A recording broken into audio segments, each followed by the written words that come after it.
Good morning, fourth grade. Okay, so today is April 2nd, 2020. It's Thursday, so only one more day in the school week. All right, joke of the day. What kind of garden did the baker have? Ready?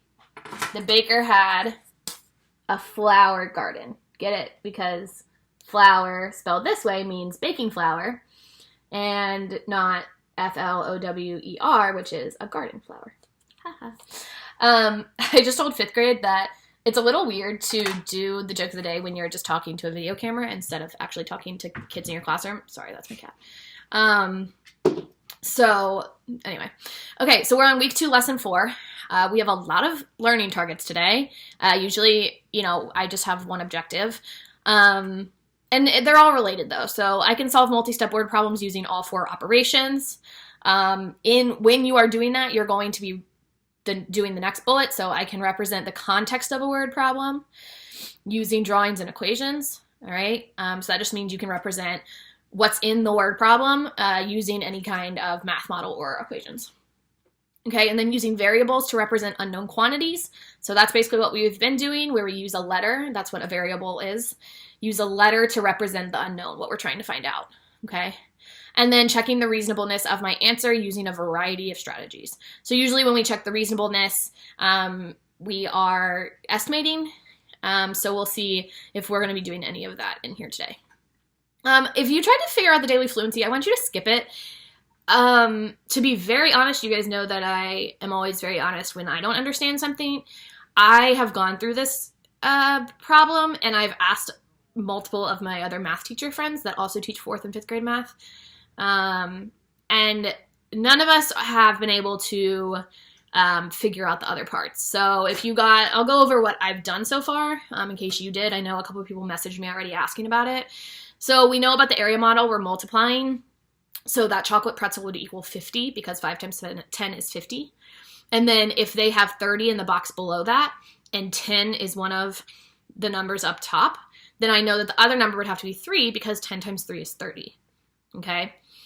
That's about as far as I got. I tried a lot of strategies to figure it out. So if we know that 53 is one of our factors here that we're multiplying, and it has to equal 144. Sorry, guys. It doesn't make sense. I tried dividing 144 divided by 53 to get my other factor, which I got a decimal. So don't worry about doing the fluency. Again, I'm not sure if it's messed up somewhere or if every one of us just can't seem to figure it out. But don't worry about doing that. So I'm sorry if that gave a lot of confusion. I didn't really look at what the fluency was until this morning when I got the message. Okay, so daily task. Read each task carefully and follow the directions. Make sure you write an explanation and show your work. All right, so task A. Sam, you should be annotating your word problem, okay, if you haven't already. Sam was in a contest at the library to read as many books as he could in 3 months. At the end of the contest, he earned 2 tickets for each book that he read. The table below shows the number of books Sam read each month. Okay, so just thinking about that, I know, where's the marker? I know that I'm just going to list out some things that that I know, all right, about this word problem.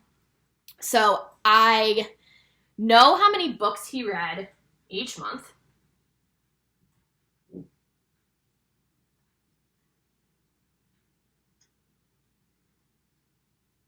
All right, and I don't know if you can even see that. I'm just taking notes. I also know that he earned 2 tickets for each book that he read. So 2 tickets per book. Okay. All right. Now, what I don't know that I probably need to know in order to solve this problem is what's the total number of books that he read? So total books. All right.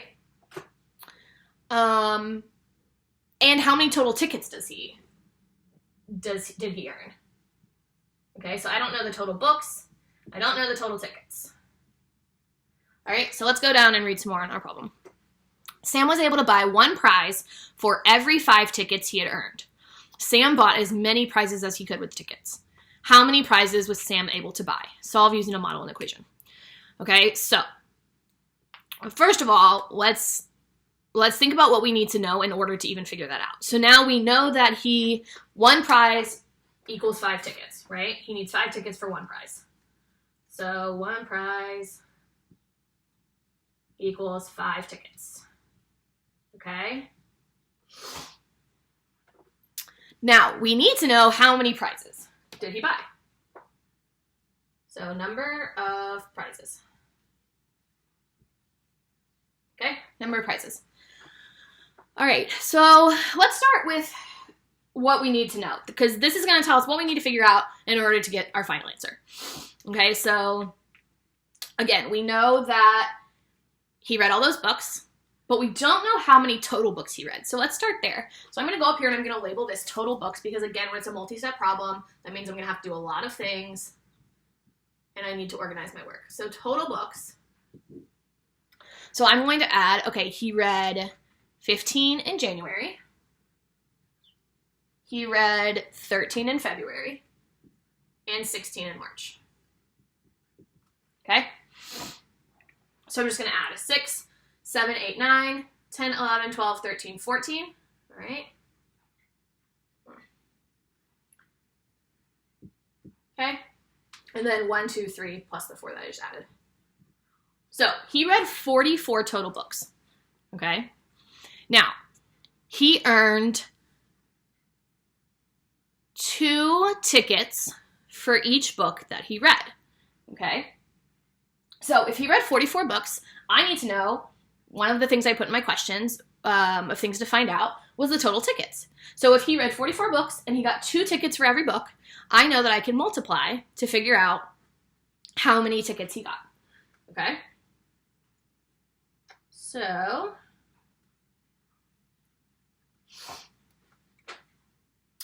total tickets.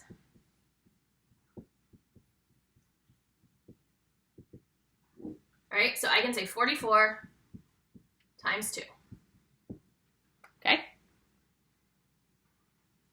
Okay, 2 times 4 is 8, and 2 times 4 is 8.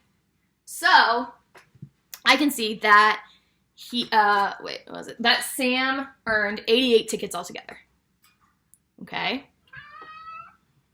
So now I've figured this out, total books. I figured out total tickets. Now I need to figure out the number of prizes he can buy or he can earn. Okay? So remember, one prize costs 5 tickets. Okay? So if one prize costs 5 tickets, I want to know how many prizes can he buy with 88 tickets. All right? And I want you to think about, this is where I want you to think about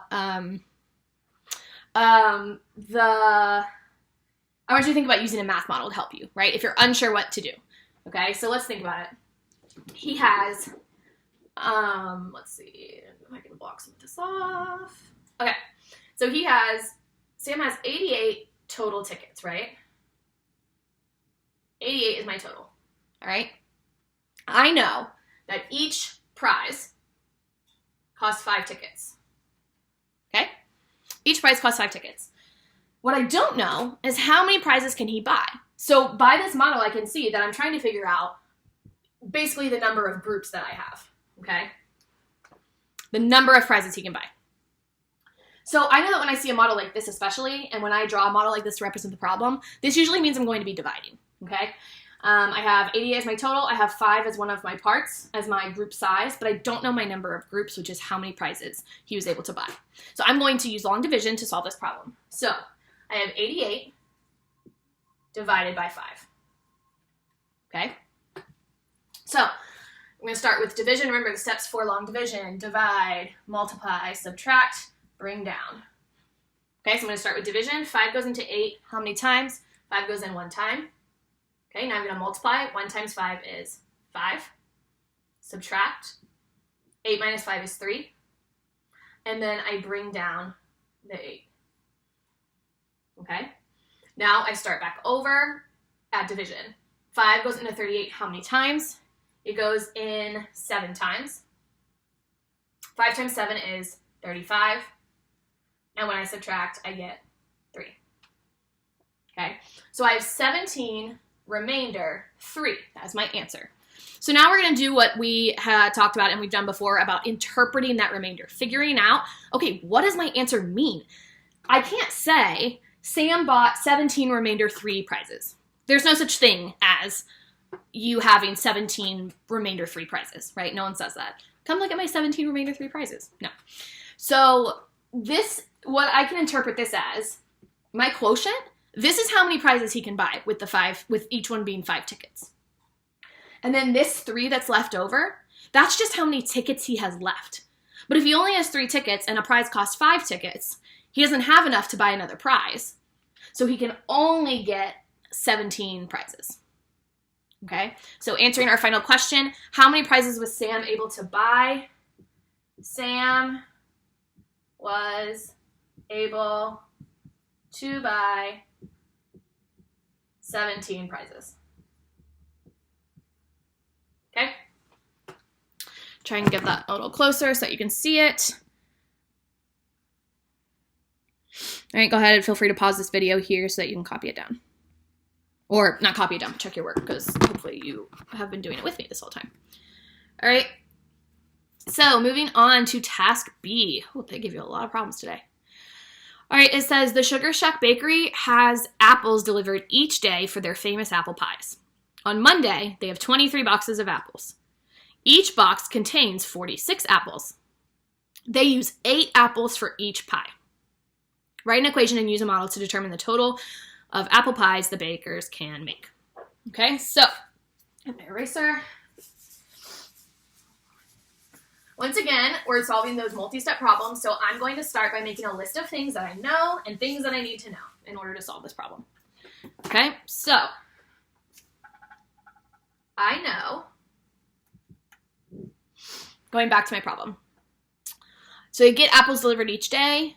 On Monday, they have 23 boxes of apples. Okay, so 23 boxes of apples.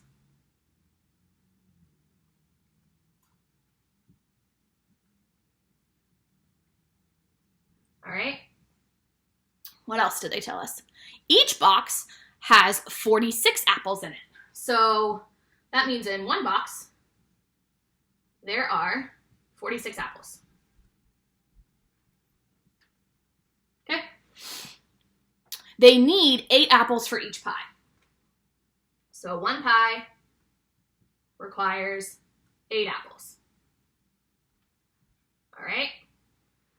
Now, I'm also going to write down what I still need to find out in order to answer my question. So I know that they have 23 boxes of apples, and I know that each box contains 46 apples. But what I don't know is how many total apples did they get delivered on Monday? I have no idea. So I need to know total apples. Okay? Because I need to know how many total apples they have in order to figure out how many pies they can make. Okay, they use 8 apples for each pie, but I still don't know how many total apples they have, and I also don't know how many pies can they make, right? So what is the total number of pies, which is my final question that I need to answer? Total pies. Okay, so let's start here. Total apples. Well, okay, they gave me the information that there are 23 boxes of apples, and in each box there are 46 apples. All right? So I want to know how many total apples do I have? All right? So thinking of a model, all right, I have a tape diagram. Okay. They have, one box has 46 apples in it. Okay. I also know that they have 23 boxes of apples. So instead of putting that question mark here, I'm going to say, okay, they have 23, but I'm not going to draw 23 boxes because that's a lot. What I don't know is what is the total number of apples that they have. So I'm going to label this A. This is what I'm trying to find out. Okay. So I know that to figure out my total, I could say 46 plus 46 plus 46 plus 46, and I could do that 23 times. But that's going to take me a very long time. I can also use multiplication. So I'm going to say, okay, labeling my work, total apples. All right. Total apples. So I'm going to say 46 times 23. Now, if you want to do the area model, you can totally do that. Otherwise, you can do the standard algorithm, okay? So starting in my ones place, 3 times 6 is 18. 3 times 4 is 12, plus 1 is 13.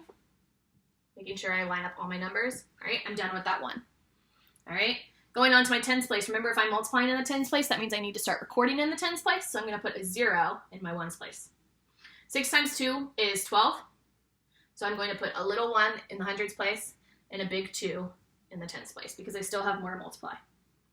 2 times 4 is 8. Plus this little 1 is going to give me 9. All right, and I don't have anything else to multiply, so now I'm going to add my two partial products. 8 plus 0 is 8, 3 plus 2 is 5, and 9 plus 1 is 10. So they have a total of 1,058 apples. Okay, so I know how many total apples they have. All right, I still need to know how many pies can they make. Okay, what's the total amount of pies they can make? I know that one pie needs 8 apples. So again, I'm going to go back up to that tape diagram. Now I know that they have 1,058 apples. Okay? And each pie requires 8 apples. What I don't know is how many total pies can I make? What is the total number of groups that I have? I know that each pie, each group, requires 8 apples, so the size of the group is 8. What I don't know is how many groups or how many pies I can make. Okay? So if I have a total and I have a part here, I am going to divide to find my answer. So I'm going to label this total pies. Okay? And I'm going to say 1,058 divided by 8. Okay? Let me move that down a little bit so I can...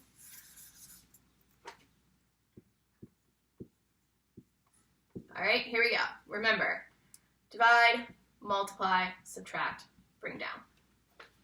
Okay? Does 8 go into 1? No. Okay, so I'm going to group these together. Does 8 go into 10? Yes. How many times? It goes in it goes in 1 time.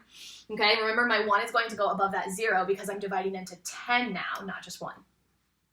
All right, now I'm going to multiply. 1 times 8 is 8. And when I subtract, I can't take 8 from 0, so I'm going to borrow from this 1 and regroup. 10 minus 8 is 2. Once I subtract, I'm going to bring down my number, bring down my 5. And now I'm going to start over. 8 goes into 25 how many times? It goes in 3 times. 3 times 8 is 24. I'm going to subtract and get 1. Then I'm going to bring down my 8, and I'm going to start again. 8 goes into 18 how many times? 8 goes in 2 times, and 2 times 8 is 16. When I subtract, I have a remainder of 2. Okay? So my quotient is 132, remainder 2. Now, I'm trying to answer the question, what is the total number of apple pies I can make, or the bakers can make? So I know that they can make 132 total pies.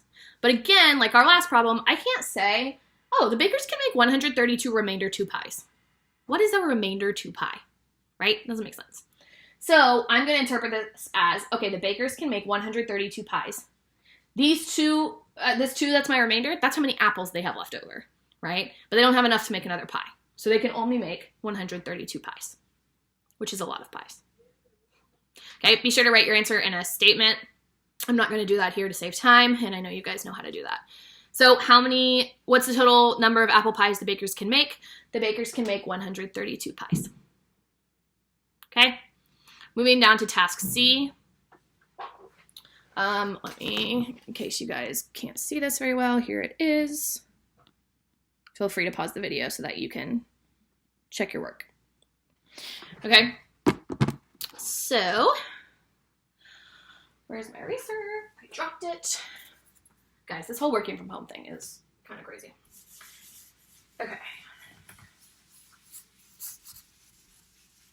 All right.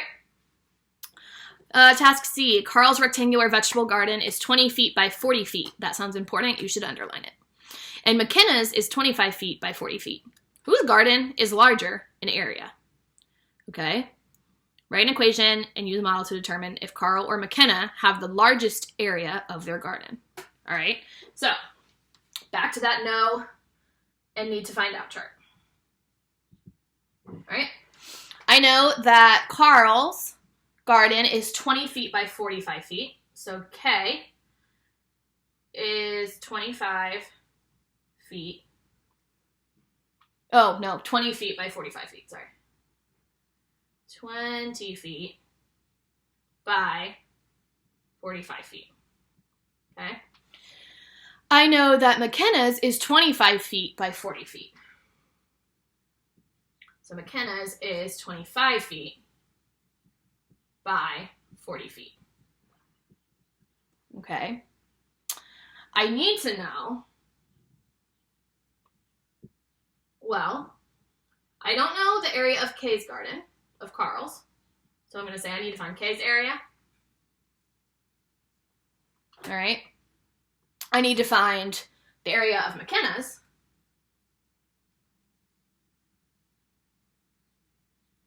And I need to answer their final question, which is, who has the larger area?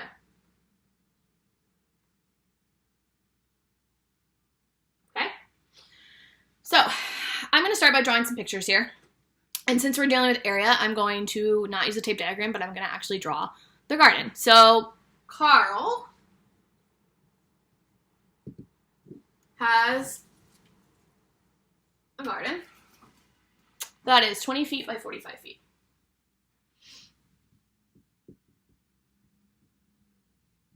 Okay. McKenna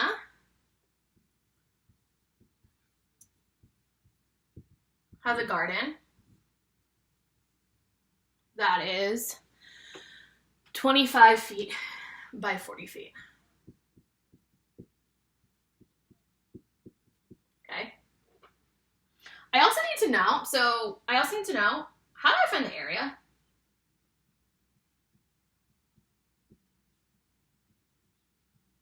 Okay, hopefully that's one that you can answer. How do I find the area? Well, I remember that the area equals length times width. Okay, so I know that. Area equals length times width. So now I'm going to figure out, okay, what is the total area of Carl's garden? So I'm going to say 20 feet times 45 feet. Okay, now I'm going to multiply. 5 times 0 is 0. 5 times 2 is 10. Okay, I'm starting in the tens place, so I'm going to put a 0 in the ones place. 4 times 0 is 0. 4 times 2 is 8. When I add up my two partial products, I'm going to get 0, 0, and 9. And remember, when I am multiplying feet times feet, that's going to give me square feet. All right, so Carl's area is 900 square feet. Okay, now I'm going to do the same thing, but I'm going to solve for McKenna. So I'm going to do 25 feet times 40 feet. Okay, 0 times 5 is 0. 0 times 2 is 0. Okay, I'm going to start in the tens place, so I'm going to put a 0 in the ones place. 4 times 5 is 20. I'm going to put a little 2, big 0. 4 times 2 is 8, plus this 2 is 10. When I add this up, I get 0 plus 0 is 0, 0 plus 0 is 0, 0, and 1. So if I multiply feet times feet, I'm going to get square feet.